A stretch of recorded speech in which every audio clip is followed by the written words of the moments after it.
Welcome to the campus of Mississippi State University, where it is signing day, technically the first of many signing days, but realistically, Steve, since the NCAA changed their schedules 3 years ago, this has become the signing day, and so far, the signing day is a big signing day for Joe Moorhead and the Bulldogs. Yeah, Dave, it's one of those things right now everybody's trying to pinch themselves a little bit because it seems like Mississippi State always seems to have something to kind of dampen the mood on National Signing Day, whether it be a kid that flips. And, we've still got our fingers crossed, and, we're still waiting on a couple of signatures to come in. But, it looks like State's going to have a really good day today. And, Dave, we knew this had the makings of a good class. With a couple more signings in February, it could be a really, really good class. But, for Joe Moorhead, considering the adversity this year and that long month of October, David, and you give a lot of credit to these young guys that stayed the course, because most of this class was committed to Mississippi State long before the season even started. But here we are, National Signing Day, not really having to sweat it out. We're not sweating for sure because it's about 32 degrees out here at the moment here on the campus. It's only 10 o'clock in the morning. Signing day has been underway for about 2 hours now. Talking to a compliance office, many of the papers have already come through, but they're kind of peeling them out now as they make them official. And we've been able to see glimpses of the show that Joe Moorhead and staff put on signing day. But now, for the first time, media is allowed to be in the room. Now, we can't do live video. We can't do live audio updates of what's going on. Trust me, it's quite a production when you have the athletic director of the university, you have the head baseball coach of the university, and plenty of administrative staff introducing the signees as they come in and talk to Coach Moorhead. State is going all out on this. You can tell this staff really, really takes recruiting seriously, not just in terms of signing players, but making it a production.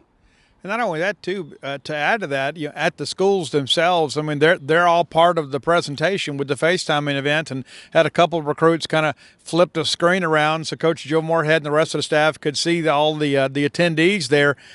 But this is a glorious day, David, National Signing Day, regardless of where guys go to school, and ladies for that matter, too.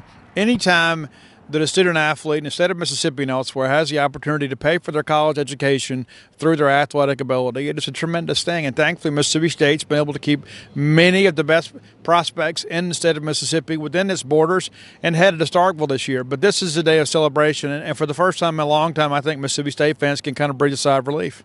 There's a lot of coaches in there breathing sighs of relief, and support staff, with one exception, Steve. Did you notice? Everybody is enjoying, chatting, on the phone, having a good time, except one coach.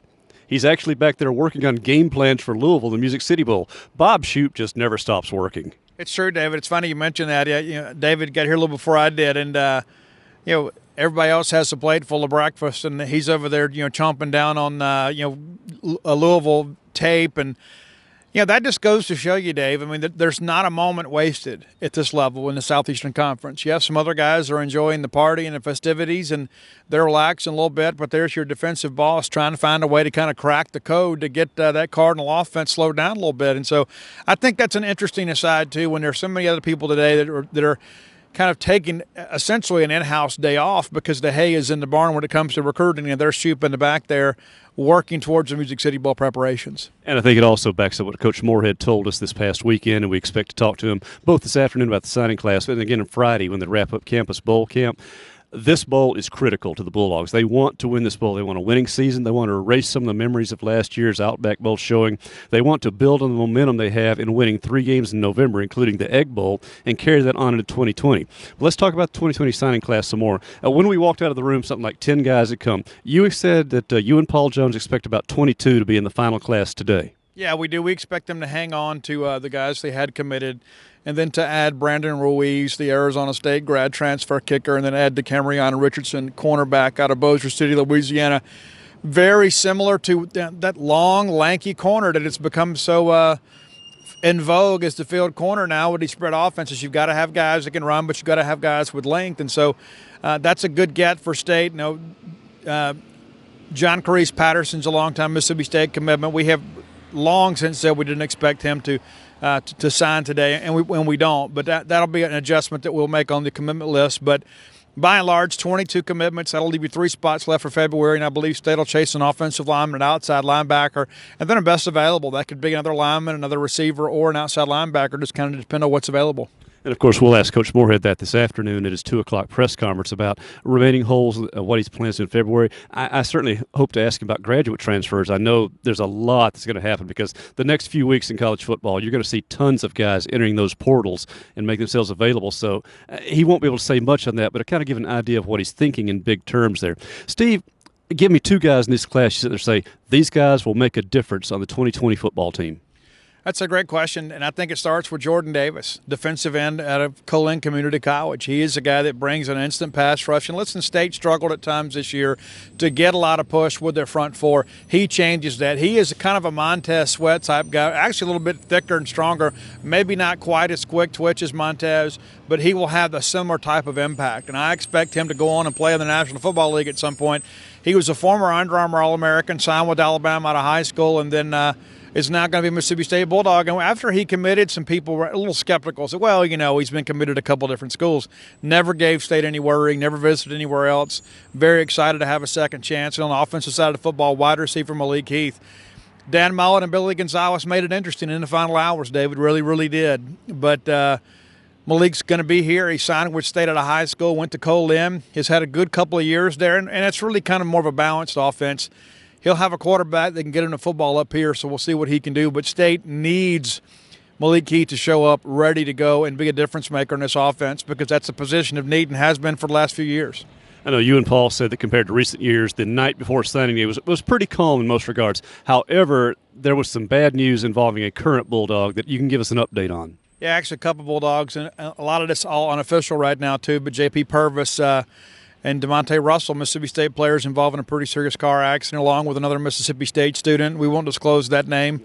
Not really our business at this point, but JP, a lot more serious than DeMonte. We expect them both to make a full recovery, but details are still very scheduled. DeMonte Russell, I understand, was treated and released, but Purvis is hospitalized in Jackson. And Dave, we're celebrating today, but this is one of those things, too, you look at, and it, in some respects, you look at it, and it makes you realize how precious all this really is when, young men in the prime of their lives are having to deal with something like this. And, again, we don't know all the details. We just know that we need them to get better.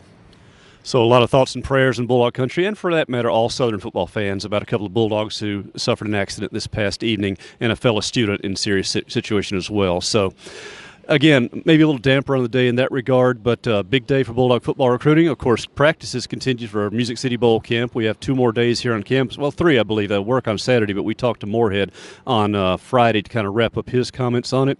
And then, Steve, you're busy this time of year.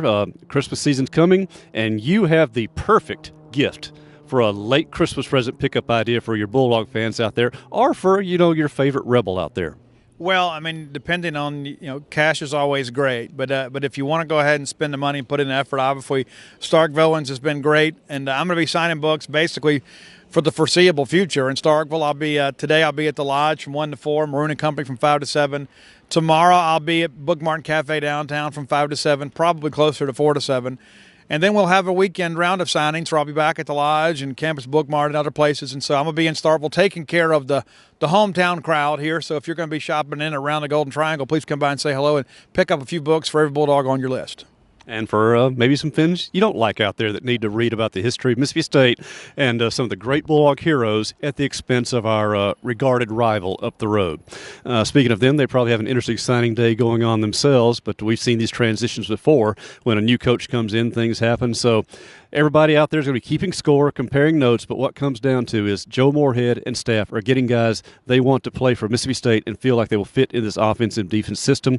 And based on results so far, again, it's still early in the day, it looks like it's been a success.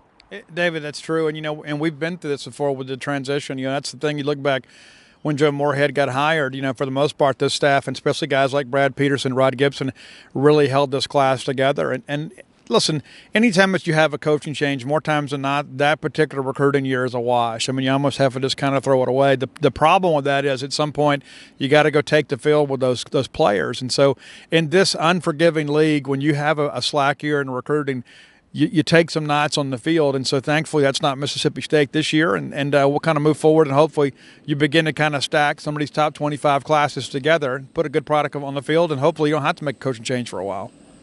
So that's our morning update from here at signing day at Mississippi State. Bulldog Draft Day as they're presenting it and putting on the full production. And so far, draft day has gone great. Of course, as I mentioned, Coach Moorhead will talk at 2 o'clock. We'll have a posted report from his comments from there. Paul Jones is working on player features as well, contacting signees. Also, Steve, you'll be busy with signings. And don't forget, 7 o'clock this evening, Ben Howland's Bulldogs take on Radford in Humphrey Coliseum, the last game before Christmas. And on Sunday, they'll be in Jackson at the Mississippi Coliseum playing New Mexico State, the return of Nick Weatherspoon to eligibility. So a lot going on, but signing day takes the headlines here from the campus of Mississippi State University. For our Genes Page 24/7 staff, for Steve Robertson, this is David Murray.